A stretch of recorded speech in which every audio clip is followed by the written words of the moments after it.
Anita Defi. I am an author, a career coach. I am survivor of sexual violence. I am a blogger, a YouTuber, obviously. And yeah, those are just some of the few things that I do. And I create content along all of those different areas. So, but today I want to, oh, first of all, Happy New Month. I hope that this month of October brings in, many good things for you. I pray that your heart desires are met. And I pray that your expectations that you have for things you want to see happen in your life in this month come to pass.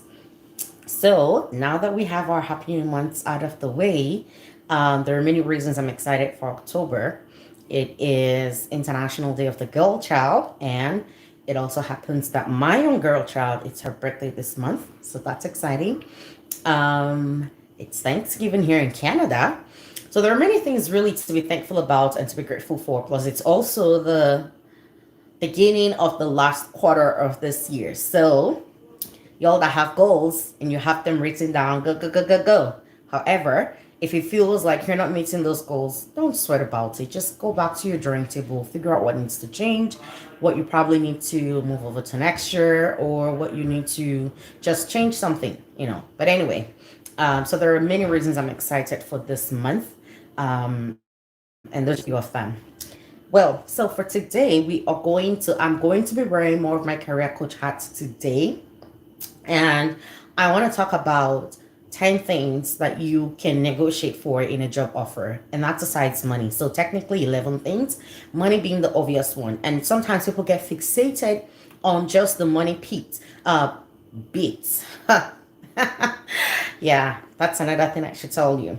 It's been a pain trying to stay consistent with YouTube, family, church, work, business, authoring, and all of that. So now I don't edit my videos. So what you see is what you get. The best I do is try to dress up nice, look good when I can. And when I can't, well, you're going to take me as I am. Sorry. And then I play a lot. Anyway, where was I? 10 things to negotiate for in a job. The one thing people get fixated on most times is the pay itself. But there are other things that you can negotiate so that at the end of the day, whether or not the pay is what you're expecting, these are some things to really think about to guide you. Maybe there will be a bonus one that I didn't have on my list, but I just realized is very, very important. Or two things, really. Well, one, and I'll split that and quickly talk about that, and that's value. How that job aligns with your values and the kind of culture you're looking for in your workplace. And what do I mean by that? For many of my career coaching clients, one thing I teach them and I always emphasize is have personal values, and whatever job you're taking needs to be in alignment to your values. Why? Because whether or not you feel fulfilled on your job or not really comes from how well it aligns with what's going on inside of you. Many of us think that we're impacted by what's going on the outside, but oftentimes what we see on the outside, the conflicts, the issues, are really just an indication that there's a direct conflict between what we believe and what we're experiencing. And when that happens, it creates a sense of unfulfillment. It creates a sense of need, and it creates a sense of like there's this huge gap that we cannot feel, and yeah, you might not be able to feel. And so it's important that if that job aligns to your values, if it aligns to the kind of work culture that you're looking for, then by all means, let that be part of the consideration that you make. So that's the bonus points. Yeah, we start with the bonus. So now, to the 10 things, and I'm going to run through them very quickly. And I have my cheat sheet here. So number one, vacation hours. All right, so some companies will tell you, yeah, they have their set policies on what vacation is, and some of them live and die by those rules, and that's okay. However, there are some companies that, especially if, and I'll give you an example. So let's say you have a 5-week vacation where you were before, and then this company is offering 3 weeks vacation. You can negotiate, along those lines, especially if they're not giving you the kind of salary that you're looking for. You can negotiate along those lines to say, you know what, here's what I already have, here's what I'm used to. Can we maybe talk about are you willing to provide some concession around my vacation hours instead? And if you don't ask, you'll never know if they'll agree to it or not. Okay, and that applies to any of the 10 things we're going to be talking about. So vacation hours is something that you can try to negotiate, so think about that and know what's acceptable or not for you. The second thing is training and professional development. I have had the opportunity to be trained on project management trainings. I've had the opportunity to have, you know, will be having change management training. There are some professional courses that I've had to do, not on my own bill, but on company's bill. And not all of them were negotiated at the start. However, any interview I attend, if I'm really thinking about taking that job, one question I always ask the hiring manager is, what is your training policy? That's a question you should always ask. What is your training policy, or how much budget do you allocate to training? That gives you an indication of how committed that organization is to continuous learning of their employees. And if they don't even have anything set aside, or it's not part of their planning at all, that gives an indication that if you go and ask for a $6,000 training, very high chance you're not going to get it. But if they say they're committed to training, it's something you can negotiate, especially if you have very specific kind of training you're looking to do, maybe a master's, a PhD. But bear in mind that it has to be in alignment. I mean, no organization will pay training for you that isn't in alignment with their own objectives and goals. So training and development is something that you can ask about, negotiate into your job offer before you accept. Performance pay. Now, this might not apply to every organization, or the degree to which it applies might differ from organization to organization. Chances are, if you're like me and you're in public service, you only have to be in certain kinds of positions to get performance pay, and it's not even exactly really high up there. But anyway, private organizations tend to do better with those, and usually have wider range. However, that's something you can still have a conversation with. Again, if you understand what the organization is already, what they already have in place, then it's easier to negotiate coming from a place of knowledge, as opposed to you just shooting blanks. And maybe I'll do another video to talk about how you can figure out what organizations have or do not have to position yourself better in negotiation. So performance pay, you can, then again, they might have a range, or it might be something that they can say, okay, in the first year this is what you have. Or when you're doing your performance reviews, it gives you an opportunity to negotiate for what you can get based on what your how well you met your set out goals at the start of the year versus what you've been able to accomplish at that time. The fourth thing is flexibility, and this can take on different forms, either hybrid work, working from home, start and close time. Those are things that you can negotiate. True confession, I can be very tardy. All right, I can be very tardy, and I won't even lie. I can't even lie. Okay. I try to put systems in place to help me show up early. Sometimes it works, sometimes it doesn't work. I'm still a work in progress, because we all are, so don't judge me. But one of the things that I've now learned to do is negotiate start times. So chances are that wherever I work, I'm not showing up earlier than 8:30, and that's a thing. I am not showing up earlier than 8:30. There are the one-off moments when something comes up, there's a meeting, I have to be there early. I can work towards that, and I will work towards that, and I do that. But chances are I'm not showing up earlier than 8:30. In fact, now I'm thinking, I think even 8:30 ain't working no more. Let's try for 9 a.m. Not because I just don't want to show up, but because with kids schedule and all of that, it's not exactly been the best. It's not been the easiest. I have little kids who are still very dependent on parents. I don't have like really grown up kids that can go about their own thing at their own time. So factoring that in, I often would say, hey, when is your start time? Because if you are drop dead, everybody has to be there by 8 a.m. I am not your employee. So moving on. All right. So start time can also be part of that flexibility. Close time can also be part of that flexibility. And I find that most companies usually are generally very, especially if you're not in a client facing position, they're generally very, very accommodating. I've always been blessed to have very accommodating bosses in that regard. So number 5, retirement savings matching or tax-free savings matching, TFSA. And I'll probably no, I won't throw it in. Retirement savings matching. Okay, so there are some organizations, if not all, I don't know if it's all, but most organizations typically would say, here's how much you can put towards your retirement savings plan. Some of them might do tax-free savings and then they match whatever you do. So that's money you're leaving on the table if you don't have that or negotiate that. So if the pay you're looking to get isn't what they're offering, but then it's a great company, it aligns with your values, they're agreeing to the kind of start times you want, maybe you want to work from home some days of the week, and they're open to that, then maybe that's something you can consider negotiating on. Retirement savings plans. Yeah, I'll actually add it in. And sometimes too, like just insurance benefits as well. Okay. There are some organizations that have some room to increase what they offer. So let's say they offer 80% coverage on health, on medication and all that. They might have room within their plan to extend that to say 100%, but they might not have room to extend maybe say disability insurance, right? Should you get disabled, God forbid, I hear you say it, amen. But so those are some things that you can try to negotiate on to say, okay, can you increase my matching, right? I want to, but oftentimes they require you to also increase your matching, but then it means that you have more money for the future, right? So if they do say 6% and then they match at 6%, you can now say, what, increase my RSP to 8%, and are you willing to match that for me at 8%, even though you're saying you offer 6% matching for all employees? So that's something to also consider. And if it's TFSA, they do, same rule applies, but that's something you can definitely negotiate as well. Stock options. Again, this might not be something that applies to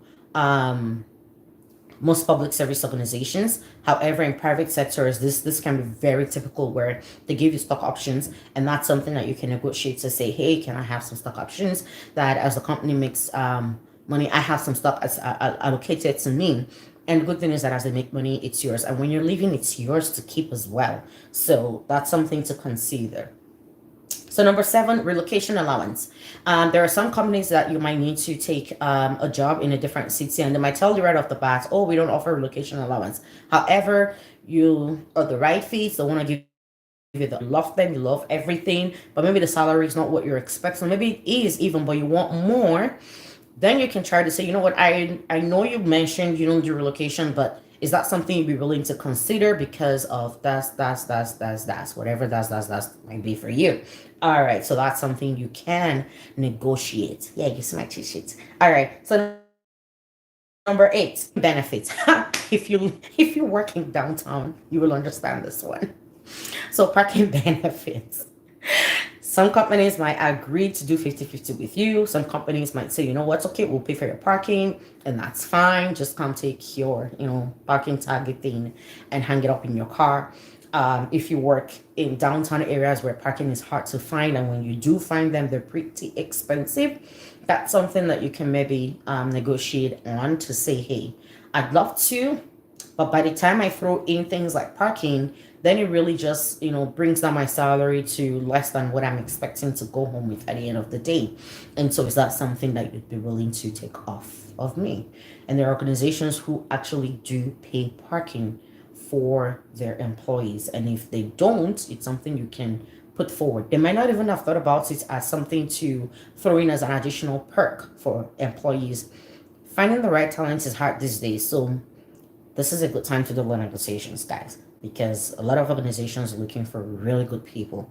Yes, there seems to be more job than people, but there's also very poor quality within the pool of people that are available. So if you're able to distinguish yourself with the kind of value that you add, and you have an opportunity put before you say yes and sign those dotted lines, do your best to negotiate. And there's nothing that says you have to negotiate only one of these. You can negotiate all of this, actually. Yep. Yes, you can. Be bold about it. All right, so number 9, job title change. Now, this is important if you're someone like me who is looking to, who likes to advance. Let me put it that way. Yeah, you like to advance, you have a specific goal of where you're going, and you know what you need to take to get there. You know the kinds of job titles you need to have to get there. Now, and I've seen this happen, I've had a colleague who was able to successfully negotiate this. I have never had a job that I need to negotiate titles for. I've always just, loved the titles that I have and always just gone for the titles that I needed, or the titles at least align within my field to what I'm looking for per time, right? But you can choose to negotiate your job title change, right? So for instance, if you realize that, okay, my title says manager, but then the work I'm doing really does in other places align, do your research, put up your backup, and then present a case to say, hey, would you be willing to change this title from manager to director? Because in similar organizations, people doing the exact same thing, or maybe even less, go with the title of director. Or my colleagues, my counterparts, when I show up at meetings who do the exact same thing as I do, carry the title director, and it makes it look as if, it might make it look as if I'm less than in that sense, and not say that you're less, and that's a lack of a better word. But that's something that you can present and negotiate on, and it gives you a better title. The thing about titles is that it tends to position you better for the next thing you're looking for. Now, I'll give you an example. Let's say you're a manager who manages 100 people, right? In your work, and the kind of work you do, really, even some people with the title director don't do half of those things. But then you know that within that role, you're very well positioned to be an executive director. You might apply to some places and they'll tell you, oh, you've only just been a manager, you've never been a director. And that starts to impact you. But you know that you've been able to do the job. Yes, there's the place of resume and doing all of that and selling your story, right? There is that place, right? And that's a thing too. But there's also the place where that conversation becomes a lot easier when you just even have the title director in place. So title change is something that you can negotiate. Number 10, finally, flex spending or health spending, whatever they call it, right? So I get a certain amount every year in my workplace that I can spend towards anything specific to health improvement. So whether it be mental health, so there are specific types of massage that I like and it's not covered, I will use my health spending towards that. There are some additional things that I might choose to take on professional development wise, and I can take that. So there's some companies might already have health spending or flex spending. If it's flex spending, it means you can use it for whatever the heck you want, and that's up to you. If it's health spending, there might be some parameters around which what makes that determines what qualifies to be in there. And so when you know what that is, you can take that to you can negotiate that and say, hey, you know what, can I just get an additional money every year that I use towards XYZ, and whatever they want to call it. Some organizations already have that, others don't. But again, you negotiate and you can say, do you have health spending? Kind of have increased, just give me a little more flexibility around, especially in a case where maybe health insurances are not 100% coverage. You can say, okay, that would at least help make up for some of those. So you begin to see how you can tie in some of these things. Again, money is not the only thing, because if you look at just the money, here's the problem. In Canada, the more money you earn, the more your tax bracket also increases, and the more you get taxed. Sometimes some people think, oh, I'm excited, I've hit that 6-figure, or I've hit 7-figure, or whatever. And then you get to you get your paycheck and it's like, wait, what happened? In fact, some cases you're not careful, there might even be less money than before, right? And it messes up with people's minds. Okay, so yes, consider the finances. Absolutely, we all want more money, but beyond the money, these 10 things plus, does it align with my values? You don't want to be in a place that creates constant conflicts in your heart. Does it align with my values? Is the culture great? Is it something that I would love to be there? And you're not waking up dreading to go every single day. And if the answers are yes, then look at these 10 things and say, okay, they're not willing to bulge on the money piece, but what else can I negotiate and it will make me happy? So I hope this helps someone. Those are the things. And if you're looking for additional help on how to negotiate salaries, or you have a job offer before you can negotiate, feel free to click the link below. Send me an email. I'll drop all of those details there, so you can reach out and we can talk about how I can help you position yourself for those, or just go over what you have and what you're looking to negotiate, and sometimes just what to say. And sometimes not just what to say, but what to say when they come back with what you don't want to hear. All right. And for some of us, it's that we just need that mindset shift to help us realize that we do have the value that to realize the value that we carry, and how to sell that in the place of negotiation. You've gotten the job, they recognize you have value, but can you also still sell that value enough to get what you want and make sure that you're not leaving any money on the table? So I hope this helps someone. Like the video, comments. Tell me how it helps you, which one resonates the most with you, which one you're going to do or put into practice, which ones you've always successfully, negotiated for. And I'd love to hear all of that, and others can learn from that too. Things you do, how you do it. And don't forget to subscribe to this channel. I will see you all in my next video, whatever title that takes. In the meantime, have a good Sunday and have a great week ahead. Bye.